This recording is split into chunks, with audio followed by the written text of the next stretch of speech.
ముఖ్యంగా ఇవాళ అంతర్జాతీయ మహిళా దినోత్సవం నిజంగా ఎంతో సంతోషకరమైన వార్త. ప్రపంచంలో సగం జనాభా కలిగిన మహిళలంటే భూమాత. ఈరోజు మనం ఎక్కడ చూసినా ఈ ప్రపంచమే లేదు మహిళలు లేని. అలాంటి మహిళా దినోత్సవం సందర్భంగా అందరికీ కూడా శుభాకాంక్షలు తెలియజేసుకుంటూ మీరందరూ మీ కుటుంబ సభ్యులతో దండగా ఉండాలని, ముఖ్యంగా మన ప్రభుత్వం ఎక్కడ లేని దేశంలో ఆర్టీసీలో ఉచిత ప్రయాణం పేరు ఇప్పటికే 4,700 కోట్లు ఖర్చు పెట్టాం. నెలకు 350 కోట్లు చెల్లించి ఈ రోజు మొత్తం 1000 బస్సులు ఆర్టీసీ మహిళా సంఘానికి నిర్ణయించుకొని ఇవాళ పర్యాటక సంస్థలో సాయంత్రం 150 బస్సులు మహిళా సంఘాలకు ఇచ్చి దాని డ్రైవర్ కండక్టర్ పెట్టి వాళ్ళే మెయింటైన్ చేసుకొని ఆ బస్సు ఇన్స్టాల్మెంట్ కూడా గవర్నమెంట్ చెల్లిస్తుంది. దానికి వచ్చిన లాభాలు కూడా మహిళా సంఘాలకు పోయే విధంగా మొదటి దఫాలో 1000 బస్సులు తీసుకున్నాం. మన నల్గొండకు కూడా 50 బస్సులు కావాలని చెప్పడం జరిగింది. దాన్ని కూడా వెంటనే నల్గొండ జిల్లా హెడ్ క్వార్టర్లో 50 బస్సులు పెట్టి కొన్ని సంఘాలను సెలెక్ట్ చేసి బస్సులు ఇవ్వడం. దాని తర్వాత ఈరోజు మహిళా సంఘాలకు కలెక్టర్ ఆఫీసులో ఆర్టీఓ ఆఫీసులో క్యాంటీన్లు కేటాయించడం, వారికి పెట్టుబడి మనమే ఇవ్వడం. ఒకటే ఆలోచన, రాజశేఖర రెడ్డి మహిళలకు లక్షాధికారం కావాలంటే ఈరోజు మనం మహిళలను కోటీశ్వరం చేయాలి. బ్యాంకుల ద్వారా లింకేజ్ కల్పించి గోడౌన్స్ కానీ రైస్ మిల్లులు కానీ ఇంకా వ్యాపారంలో పెట్టుబడి పెట్టే విధంగా ఎన్నో ఆలోచనలు మన క్యాబినెట్ మీటింగ్ దాదాపు 8 గంటలు మాట్లాడుకున్నాం.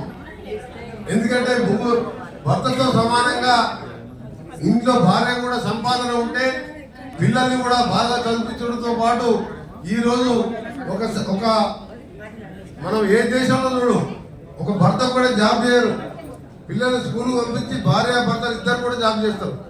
ఇంట్లో ఖాళీగా కూర్చునే దానికంటే మనం పని చేసి సంపాదన కంటే ఎక్కువ మన పిల్లల్ని కూడా రేపు పొద్దున మనం చూసి మన పిల్లలు ఏ విధంగా ఉన్నత శిఖరాలు చేరాలంటే మహిళలు కూడా ముందుగా చదువులో కానీ గ్రామాలలో మనందరూ చదువుకున్న మహిళలు ఇక్కడ ఉన్న వాళ్ళు గ్రామాలలో మహిళలకు అక్షరాల విషయంలో ప్రోత్సహించాలి.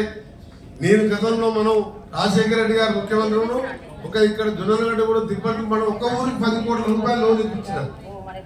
ఉద్దారంలో 5 కోట్లు ఇప్పిస్తే వాళ్ళు రైస్ మిల్ పెట్టుకున్నారు. మళ్ళీ ఈరోజు 10 ఏళ్ళ మధ్యలో ఈ సంఘాలు బంద్ అయినాయి, ఐకేపీ సెంటర్లు బంద్ అయినాయి. ఇప్పుడు మళ్ళా స్టార్ట్ చేయబోతున్నాం. ఇవాళ తుమ్మల నాగేశ్వరరావు గారు, ఉత్తమ్ గారు, మినిస్టర్ గారు కూడా వచ్చారు. కలెక్టర్ ఆఫీస్లో మంచినీటి మీద ఎండాకాలంలో కరెంటు సమస్య లేకుండా నేనే మీటింగ్ ఏర్పాటు చేశాను.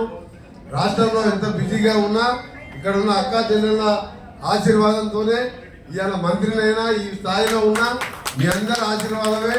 మీ అందరి రుణం తీర్చుకోవడానికి మీకు ఎటువంటి ఇబ్బంది ఉన్నా అందుబాటులో ఉండే విధంగా మీ అందరికి చేస్తారని, ముఖ్యంగా ఈరోజు రిజర్వేషన్ల విషయంలో కానీ వచ్చే నాటికి అసెంబ్లీలో 150 మంది ఉంటే 50 మంది మహిళలే ఉంటారు. మహిళా బిల్లు కూడా త్వరలో రాబోతున్నది. బీసీ కులగణన చేపట్టి 42% బీసీల రిజర్వేషన్ ఇస్తున్నాం. అన్ని కార్యక్రమాలు చేసి ఒకవైపు మీకు ఆపదలో సాపదలో మీరు ఉంటారని. ఎందుకంటే కొత్త కాబట్టి హైదరాబాద్లో రీజనల్ రింగ్ రోడ్డు, పెద్ద వరంగల్ ఎయిర్పోర్ట్ కూడా మా డిపార్ట్మెంటే, రైల్వే కూడా స్టేట్కి సంబంధించి నేనే చూస్తాను. ఇప్పుడు ఎయిర్పోర్ట్లో రైల్వే మినిస్టర్ కలిసి కొన్ని సమస్యలు చెప్పి రావడం జరిగింది. ఎయిర్పోర్ట్లోనే ఆయనతో టైం తీసుకొని మాట్లాడొచ్చిన. నాతో పాటు సీతక్క, కొండా సురేఖతో పాటు వరంగల్ ఎంపీ కావ్య వచ్చింది, భువనగిరి ఎంపీ వచ్చిండు. అక్కడ లేట్ అయింది.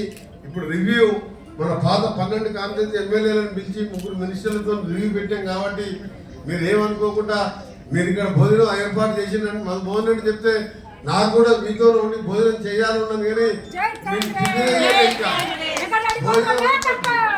భోజనం వదిలిపెట్టి నేను టిఫినే చేయలేదు. పొద్దున 4:30 నేను తిన్నా.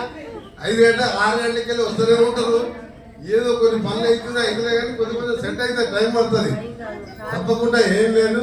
మీ అందరూ కూడా అందుబాటులో ఉండి ఈ 48 మంది కౌన్సిలర్లో మెజార్టీ కౌన్సిలర్ ఈసారి మహిళలే ఎక్కువగా, మా చెల్లెళ్ళనే ఎక్కువ మహిళల్ని దగ్గర ఉండి గెలిపిస్తారని ఈరోజు మీ అందరూ కూడా మరొకసారి మహిళా దినోత్సవ శుభాకాంక్షలు తెలియజేసుకుంటూ, నల్గొండ పట్టణానికి 550 కోట్లతో బైపాస్ రోడ్డు పోతే ఎవరికి ఇబ్బంది లేకుండా మార్కెట్లో ఉండే విధంగా వాళ్ళకు కూడా గదానికి ఎంత రేటు ఉందో అంత కట్టించుకుంటా ఆ ఫ్లైఓవర్ టెండర్ కూడా అయిపోయింది.